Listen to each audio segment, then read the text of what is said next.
미국 달러를 찍어내는 곳이 어디인지 아십니까? Federal Reserve Bank, 연방준비은행이죠. 그래서 우리가 가지고 있는 지폐를 보면 맨 위에 Federal Reserve Note라는 글자가 새겨져 있습니다. 미국이 현재 전 세계의 경제를 좌지우지합니다. 그래서 연방준비은행 이사회 의장이 한마디 말하면 전 세계의 주가가 갑자기 오르기도 하고 갑자기 떨어지기도 합니다. 온 세계 투자가들이 그래서 이 사람의 말에 귀를 기울입니다. 왜 그래야 됩니까? 그의 말을 무시하면 한순간에 큰 돈을 잃을 수 있기 때문입니다. 물론 대다수의 사람들은 이 FRB 의장의 말에 별로 신경을 쓰지 않겠죠.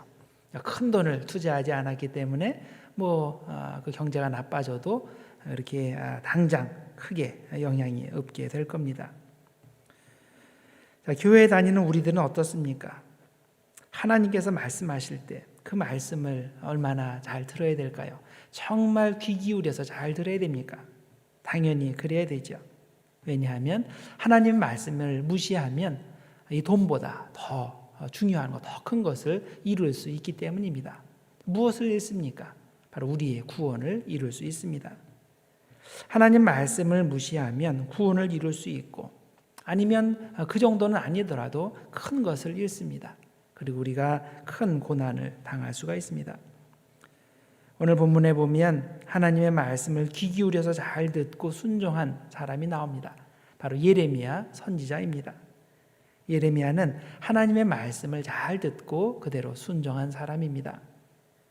그는 하나님께서 주신 메시지를 백성들에게 잘 전달하는 사명을 수행했는데 사람들은 그의 말씀을 듣기를 싫어했습니다. 왜냐하면 그는 주로 회개를 선포하고 심판을 선포했기 때문입니다. 그래서 그를 미워하고 박해하였습니다. 이스라엘이 하나님을 버리고 우상을 따라가고 있고 또 하나님의 말씀에 반대되게 현재 악하게 살고 있는데 계속 그런 식으로 살면 하나님께서 큰 벌을 내리시고 나라가 망할 것이라는 그런 그 심판의 메시지를 전했습니다.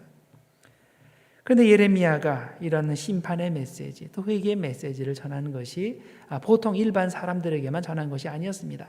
왕에게도 똑같은 메시지를 전했습니다. 왕도 하나님 앞에서 회개하지 않으면 그리고 하나님 앞에서 그 방향을 돌지 않으면 그러면 역시 나라가 망하는 그런 비극을 경험하게 될 거라는 그런 나쁜 그 예언을 해주었습니다. 그 당시에 왕이 전권을 가지고 있는데 이 왕에 대해서 그런 말을 하니까 왕이 그를 가만히 내둘 리가 없죠. 당시 유다는 바벨론의 침공을 받을 위기에 처해 있었습니다. 이런 위기의 상황에서 예레미야와 시드기야 왕이 다른 생각을 하며 똑같은 문제에 대해 다른 처방을 내렸습니다. 예레미야가 볼 때 이 위기는 죄 때문입니다. 이스라엘이 회개하지 않아서 왕이 회개하지 않아서 이런 위기가 닥친 겁니다. 그러면 그것에 대한 처방이 무엇이겠습니까? 자기 자신의 죄를 깨닫고 회개하고 돌아서는 겁니다. 그런데 시드기야 왕은 절대 그렇게 생각하지 않았습니다. 이 위기는 자신의 죄나 나라의 죄와 전혀 상관이 없고 당시 중동의 정치, 경제, 또 군사적 그 역학관계가 변하기 때문에 생기는 일이라고 이해했습니다. 자, 그렇게 분석을 하니까 그러면 이 위기를 극복할 처방이 무엇이겠습니까? 더 큰 강대국에 붙는 거죠. 당시에 바벨론에 대항할 수 있는 강대국은 저 남쪽에 이집트밖에 없습니다. 그래서 이집트와 동맹하는 군사 동맹하고 정치적으로 동맹하는 길을 선택을 했고 그래서 친 이집트 정책을 펴게 됩니다. 임박한 위기 앞에서 이렇게 서로 다른 처방을 내리고 있을 때 바벨론 왕이 예루살렘 성을 포위하고 공격하기 시작했습니다. 이제 전시 상황이 된 겁니다. 시드기야 왕은 첫 조치로서 예레미야를 잡아들였습니다. 그리고 예레미야를 궁전 뜰에 있는 감옥에 가두도록 명령했습니다. 왜냐하면 예레미야는 왕의 정책을 비판하며 바벨론에 저항해도 소용없다고 거기에 항복하라고 이야기하고 있기 때문입니다.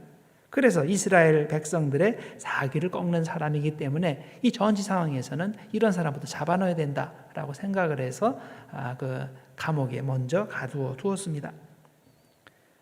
예레미야가 예언한 내용 32장 3절에 나옵니다. 보라, 내가 이 성을 바벨론 왕의 손에 넘기리니 그가 차지할 것이며 유다 왕 시드기야는 갈대인의 손에서 벗어나지 못하고 반드시 바벨론 왕의 손에 넘겨진 바 되리니 입이 입을 대하여 말하고 눈이 서로 볼 것이며 그가 시드기야를 바벨론으로 끌어가리니 시드기야는 내가 돌볼 때까지 거기에 있으리라. 여호와께서 이와 같이 말씀하시니라. 너희가 갈대아인과 싸울지라도 승리하지 못하리라. 이 갈대아인은 이 바벨론을 말하는 표현입니다. 가뜩이나 바벨론이 예루살렘을 포위하고 있어서 신경이 날카로워진 상태인데 예레미야가 이런 불길할 예언을 하니 시드기야는 예레미야가 바벨론을 지지하는 그런 반역자라고 보고 그를 당장 잡아서 감옥에 가둔 겁니다. 여기서 우리가 참고적으로 알아두어야 될 사항이 있습니다. 자, 당시의 감옥 생활은 요즘의 감옥 생활과 다릅니다. 요즘에야 죄수를 철창 안에 가두어 두고 또 외부와 소통 못하게 하고 모든 그 권리, 인권이 이제 일시 정지되는 그런 상태가 현대의 감옥 생활인데 옛날의 감옥 생활은 그렇지 않았습니다. 비교를 하자면 아마 요즘의 가택연금, 그것도 조금 느슨한 가택연금과 같은 상태가 될 겁니다. 원하는 대로 자유롭게 외부와 연락을 취하고 상업 거래까지 할 수 있는 그런 종류의 가택연금이었습니다. 그래서 오늘 본문 말씀에 보면 예레미야가 감옥에 있으면서 땅을 사는 계약을 하는 것을 볼 수 있습니다.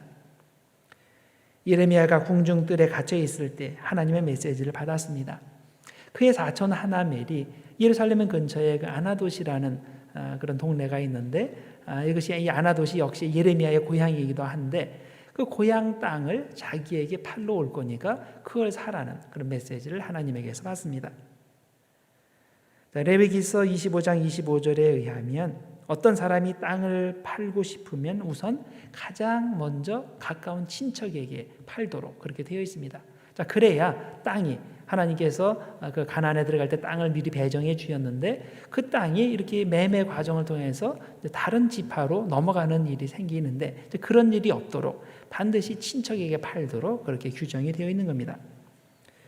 예레미야가 하나님의 메시지를 받은 후에 며칠 후에 실제로 그의 사촌 하나멜이 자기를 찾아왔습니다. 아나돗에 자기가 땅을 팔아야 되는데 그 땅을 사라고 그렇게 이야기를 하는 겁니다. 자, 하나멜이 왜 이런 전지 상황에서 땅을 팔라고 할까요? 그래야 유리하기 때문에 그러겠죠. 어차피 바벨론이 침공을 하면 그 땅이 없어질 건데 팔면 좋죠.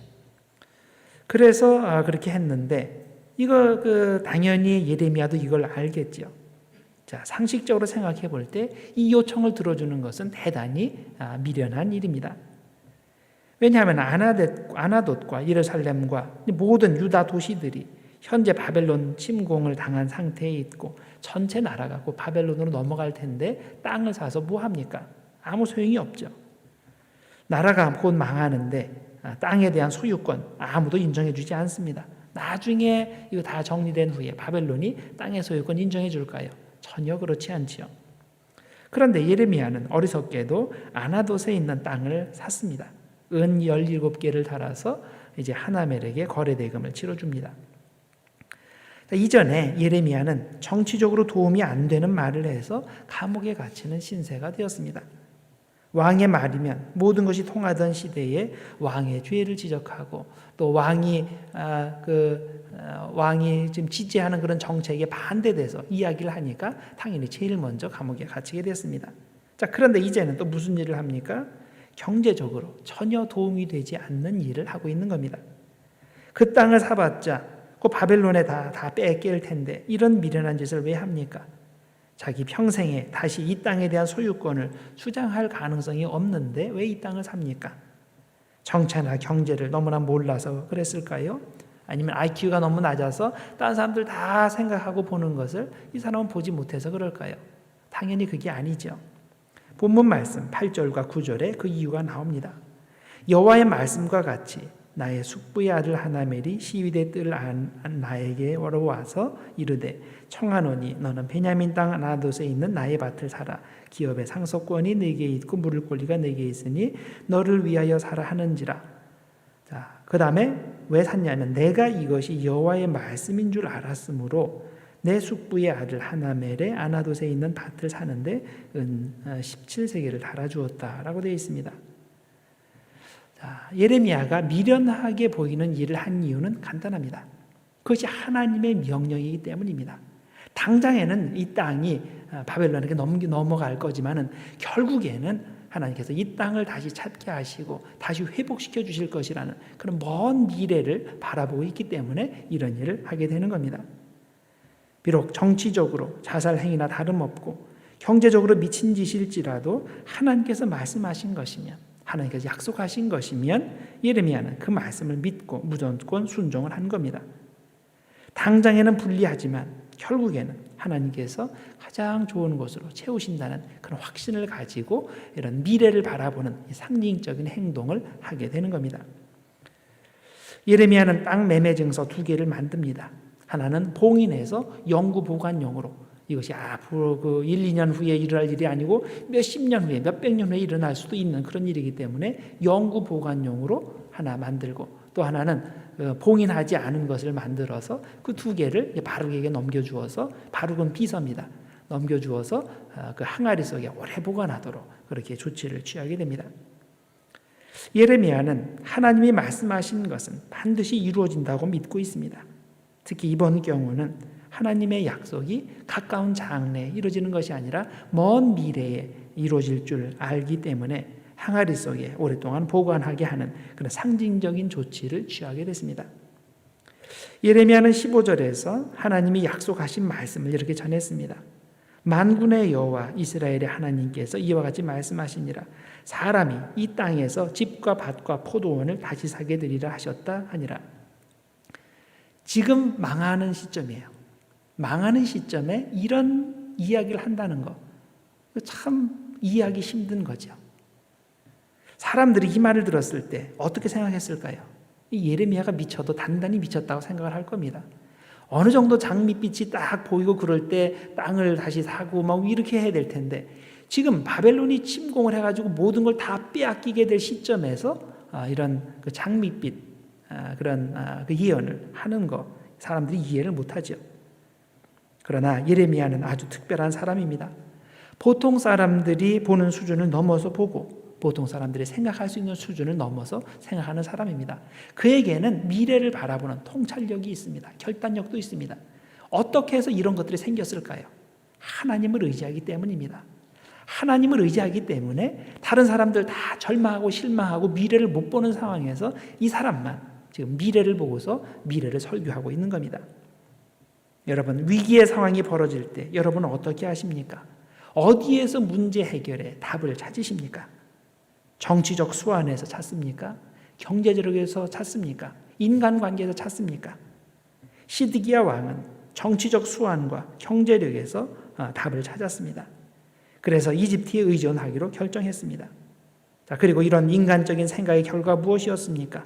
예루살렘은 결국 바벨론에 망하게 되고, 또 시드기야 왕은 나중에 갈 때 자기 눈이 뽑혀지게 되고 그 아들들 자기 그 뽑혀지기 전에 다 살해당하게 되고, 그런 상태로 눈이 뽑힌 상태로 바벨론까지 걸어서 끌려갔습니다. 왕으로서는 당할 수 있는 가장 치욕적인 일을 당하게 된 겁니다. 반면에 예레미야는 어떻게 됐습니까? 위기의 상황에서 문제 해결의 답이 하나님의 말씀에 있다고 믿었습니다. 그리고 믿음의 선택을 했습니다. 그리고 그가 예언한 대로 모든 일이 그대로 이루어지게 됐습니다. 마태복음 8장에 보면 예수님과 제자들이 갈릴리 바다를 건너는 이야기가 나옵니다. 여러분들이 잘 아시는 내용입니다. 갈릴리 바다를 건널 때 풍랑이 갑자기 일어나게 됐죠. 그래서 지금 배가 물에 빠질 그런 위험에 처했습니다. 그 안에 제자들이 아주 두려워서 공포에 떨었습니다. 그리고 자기들이 할 수 있는 일을 다 했는데 아무 일도 안 됩니다. 자, 그때 예수님은 뭐 하고 계셨습니까? 뱃머리에서 주무시고 계셨습니다. 진짜 주무시고 계셨는지 아니면 제자들이 어떻게 하나 보시기 위해서 주무시는 척 했는지 그건 모릅니다. 그러나 예수님은 이 풍랑으로 난리가 난 상태에서 태연하게 주무시고 계신 겁니다.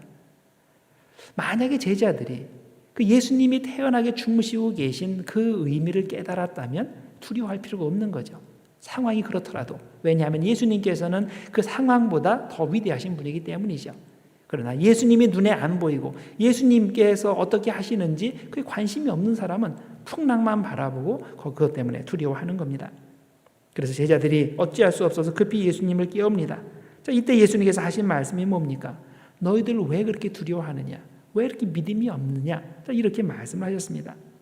그리고 풍랑을 꾸짖을 때 풍랑이 잠잠해지고 다시 잔잔한 바다의 상황으로 돌아왔습니다. 이 말씀이 우리에게 주는 교훈이 뭡니까? 위험의 상황이 닥쳤을 때 환경을 바라보고 그것만 바라보지 말라는 겁니다. 물론 환경 바라보지 않고 아주 그걸 싹 무시하고 모른 척하라는 그런 의미가 아니죠. 환경을 당연히 바라볼 수밖에 없지만은 그것만 바라보지 말고 예수님을 바라보라는 겁니다. 하나님을 바라보라는 겁니다. 주님의 능력을 믿으라는 겁니다.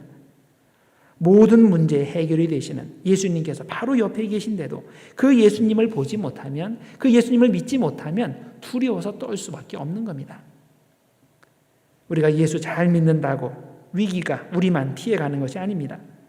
위기는 우리가 예수 잘 믿든지 잘 믿지 않든지 똑같이 우리에게 올 수 있습니다. 또 예수 잘 믿어도 언젠가는 위기를 경험하게 됩니다. 그런데 예수 잘 믿는 사람과 잘 믿지 못하는, 또 신앙이 없는 사람의 차이가 무엇인지 아십니까? 이런 이 위기의 상황이 올 때 대처하는 태도가 다릅니다. 믿음이 있는 사람은 위기의 상황에서 두려워하지 않습니다. 이것을 통해서 과연 하나님께서 나를 어떻게 연단시키실지, 나를 어떻게 성장시키실지, 이것을 통해서 나에게 어떤 복을 주실 것인지 이것을 기대합니다. 그러면서 이 시기를 통과합니다. 반면에 믿음이 없는 사람은 위기의 상황에서 두려워서 떱니다.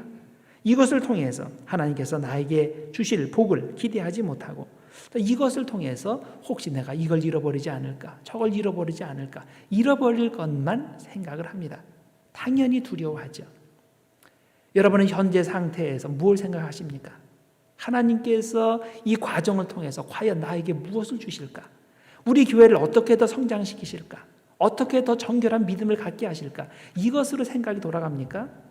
아니면 이 과정을 통해서 우리가 이것도 잃을 수 있고 저것도 잃을 수 있고 이것도 못할 수 있고 그런 없어지는 것, 사라질 것만 생각하십니까?